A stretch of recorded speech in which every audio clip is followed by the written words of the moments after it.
तसं पाहिलं तर आज कोणतीही निवडणूक कोणी जिंकलेली नाही, पण अंधभक्तांच्या विरुद्ध देशभक्त जिंकलेले आहेत. आणि ही संघर्षाची सुरुवात झालेली आहे.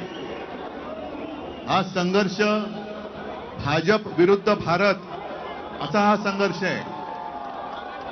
आणि या संघर्षामध्ये आपण सर्वजण जात पात धर्म पक्ष विसरून, होय मी भारतीय आहे, मी देशभक्त आहे, या एकाच भावनेने सहभागी झालात. आणि मी कालच म्हटलेलं आहे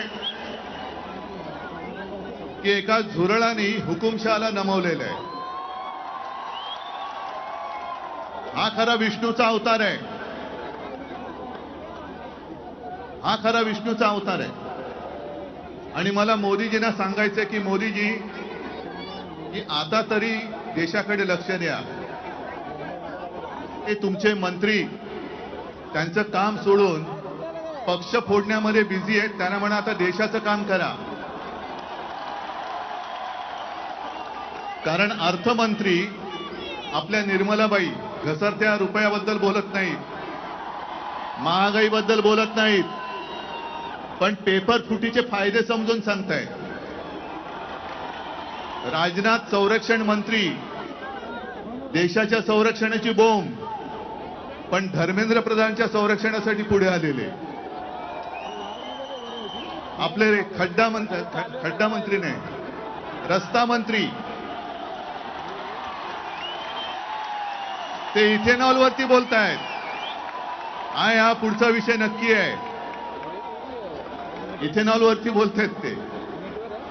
आणि मोदींना मला सांगायचंय की तुम्हाला तुमच्या लाडक्या धर्मेंद्रला मंत्रिमंडळातून काढताना किती यातना झाल्या, त्याहीपेक्षा जास्त यातना हे आता आपण ज्यांना श्रद्धांजली वाहिली त्या मुलांच्या कुटुंबियांना, त्या मुलांनी जेव्हा जीव दिला तेव्हा झाल्या आहेत.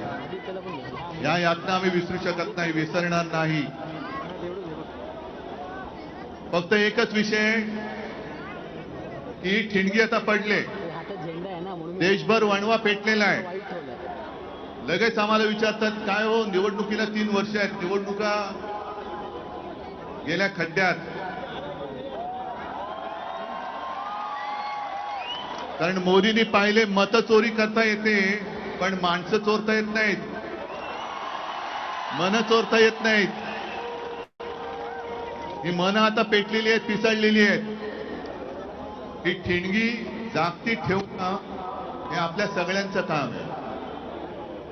आणि या मंत्र्यांनी किंवा अजूनही सोशल मीडियावरती काही व्हिडिओ येत आहेत की आता हे भोंदुत्व स्वीकारणारे सगळे अंधभक्त मुलांना धमक्या देत आहेत. त्यांचे व्हिडिओ करा आणि पोस्ट करा, जिथे सापडतील तिकडे त्यांना खरं हिंदुत्व शिकवा, राष्ट्रभक्ती शिकवा. असो, जास्त भाषण करण्याची वेळ नाही, कारण कधी कधी शब्दांपेक्षा कृती ही जास्त महत्वाची ठरते. आणि खरोखर या तरुणांनी म्हणजे तुम्ही सगळ्यांनी देशाच्या इतिहासामधलं एक सुवर्ण पान लिहिलेलं आहात. तुमच्या शक्तीची, तुमच्या एकजुटीची नोंद ही सुवर्णाक्षरांनी आपल्या देशाच्या लोकशाहीच्या इतिहासामध्ये केल्याशिवाय कोणी राहणार नाही. मी तुम्हाला परत एकदा वंदन करतो. फक्त आता आलेली ही जाग जाऊ देऊ नका, सत्ताधाऱ्यांची मस्ती सहन करू नका. देशाची शक्ती काय असते हे दाखवून गेलेले त्या देशाला पुन्हा कोणालाही कमजोर करू देऊ नका. सर्वांना धन्यवाद, शुभेच्छा. तसं पाहिलं तर आज कोणतीही निवडणूक कोणी जिंकलेली नाही, पण अंधभक्तांच्या विरुद्ध देशभक्त जिंकलेले आहेत.